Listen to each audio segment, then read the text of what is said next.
On this edition of the Ironhorse Forward, 1st Battalion, 5th Cavalry Regiment soldiers teach basic and advanced marksmanship, new sergeants join the Non-Commissioned Officer Corps, U.S. and Iraqi security forces conduct a joint route clearance mission, and cavalry troopers test fire their M1A2 tanks.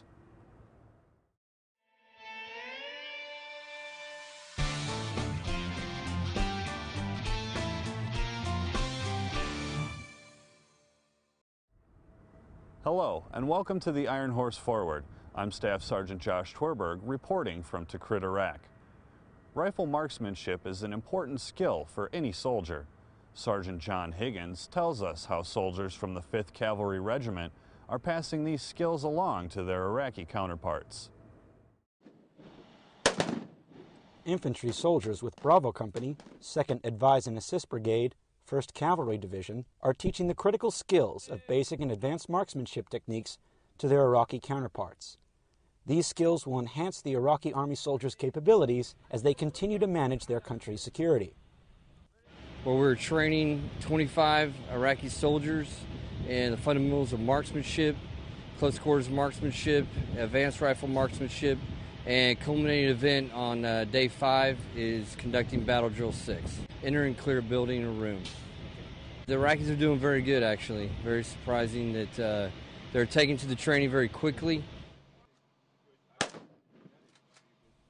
The 5-day training course not only improved Iraqi soldiers' skill sets, but also the growing relationship between U.S. and Iraqi forces. It was an important mission for the battalion and for the company in order to establish more rapport and seal that relationship that they have. And at the lower levels here, this is where the rubber actually meets the road.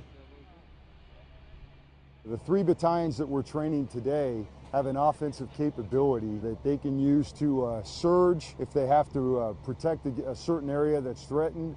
So we're training them with on the tasks that they'll need to conduct those missions if they have to go into an urban area and assault an urban objective in an effort to find those terrorists.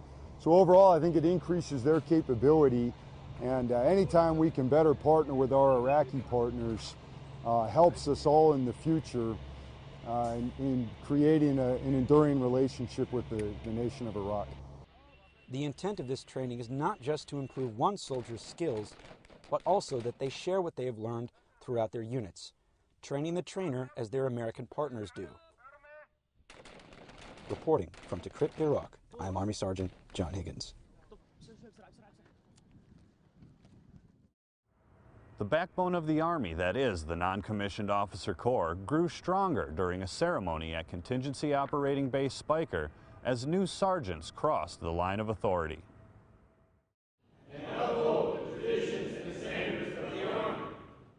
13 sergeants from 4 different units took the next step in their Army careers as they officially joined the Non-Commissioned Officer Corps during a ceremony at the Contingency Operating Base Spiker Morale, Welfare, and Recreation Building August 19th.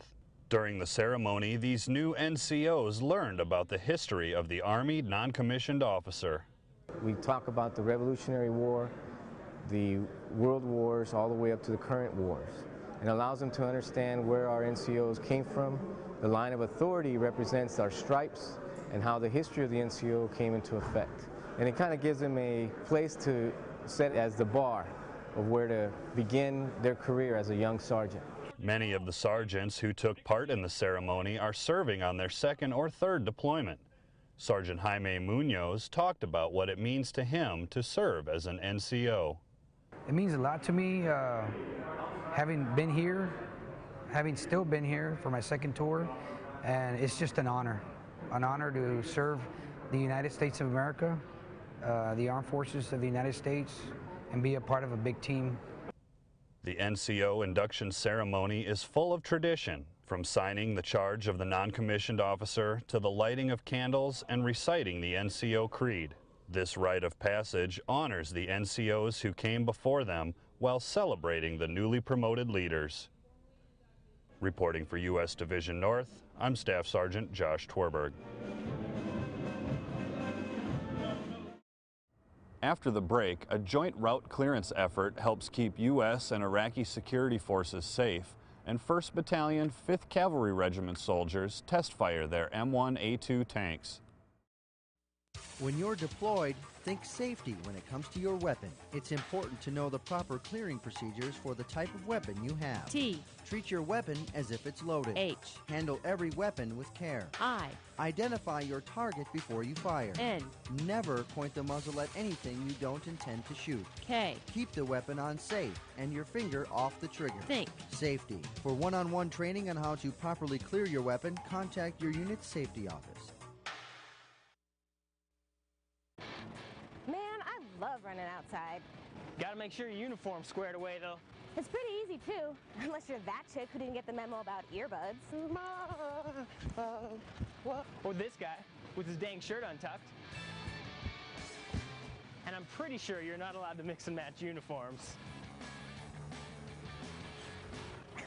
And none of those fools have iPro. I guess some people just don't think the rules apply to them. Don't be tools. Guess not. Follow the rules. For its part in Operation New Dawn, the 591st Engineer Company partners with the 4th Iraqi Field Engineer Regiment in the critical task of securing the highways of northern Iraq. When we talk about route clearance operations starting from '03 to where we're at right now in 2011, we've seen a dramatic decrease in the amount of improvised explosive devices that are currently ending on the roads. That is primarily due to the fact that we have continued to do route clearance operations deliberately. We are very visible. There are teams out there to ensure that when we pass through, IEDs are not being placed behind us that would in any way harm the Iraqi civilians or our combat logistic patrols. As long as we continue to keep that up, our goal here in theater is for my company, the 591st Engineers, work directly with the 4th Field Engineer Regiment. We're teaching them our techniques, tactics, and procedures to ensure that they're fully capable of doing the same job and preserving the welfare of their children's future. To be honest with you, we got a lot of good benefits from the American side. They improved our skills. The thing is, it was really hard and difficult at the beginning when we used to work here, when we start to work as a route clearance. But after that, it's like we get used it and we get experience every day. Properly checking and maintaining your equipment will ensure that it works correctly when you need it. Soldiers from the 1st Battalion, 5th Cavalry Regiment recently test fired their M1A2 Abrams tanks to ensure that they are battle ready. Today we're conducting LFAST on the M1A2 SEP tank. LFAST is the live fire accuracy screening test, and basically what it's doing is just calibrating the fire control system. What we're making sure is that our equipment is ready to go. It really gives the commander assessment on where the maintenance aspect of his tanks are. Like for instance, if the tank doesn't hit the panel downrange, then there's something wrong with the fire control system. So that's why we're out here making sure the fire control system is calibrated properly. We got a great non-commissioned officer corps, great corps officers. Everybody works together. You know, this is a company effort out here. Everybody does their part.